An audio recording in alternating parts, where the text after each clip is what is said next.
Well, thank you, Dr. King, for taking time to talk to us about your treatments here in Erie around chronic pain.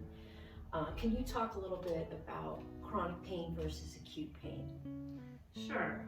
So with acute pain, when someone has an initial injury, what I often talk about with my patients is that we do have inflammation initially. We're supposed to have inflammation. That is our immune system responding to the injury for healing. We're supposed to have pain that helps remind us not to do something that may further injure us during that acute phase of injury. However, with chronic pain, often what will happen is that we get stuck in that inflammatory process. So the inflammation that was once helping us heal is no longer helping us heal, but it is causing us to continue to have pain. And it can also then end up leading to other health issues sometimes. If we end up with enough chronic pain that we end up with more systemic inflammation, then we know there's inflammation in association with cardiovascular risk and other types of issues. And so, not to mention continuing pain, which is a significant decrease in a person's quality of life, interfering with their sleep, and all of those other things that people suffering from chronic pain know all too well. So that's the difference with the acute and the chronic pain.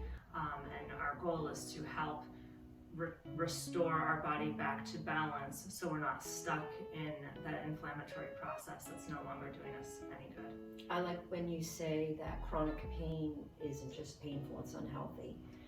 Right. So Dr. King, can you talk a little bit about the interplay between chronic pain and mental health, specifically depression with the sympathetic and the parasympathetic nervous system? Yes. So often with chronic pain comes depression because we're in pain, anxiety because we're unable to do things that we know we need to do to function for life.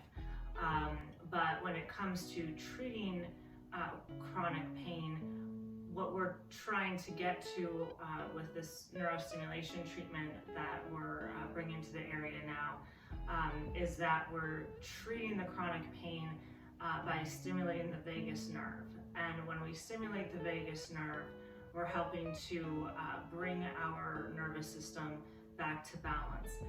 And that's tied into mental health because we're talking about the sympathetic and the parasympathetic nervous system.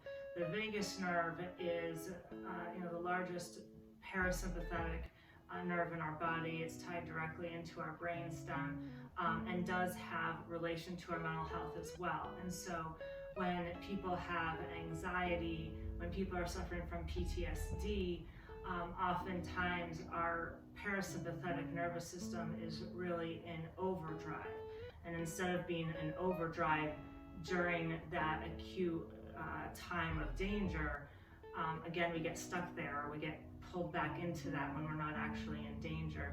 And so when we stimulate the vagus nerve, improving inflammation and improving pain for chronic pain by balancing it with that overdrive of the sympathetics, we are also balancing it with that. We're actually helping to bring our nervous system back to balance where we're healthiest, where it's supposed to be, so it can respond to our environment how it was originally intended in a healthy manner.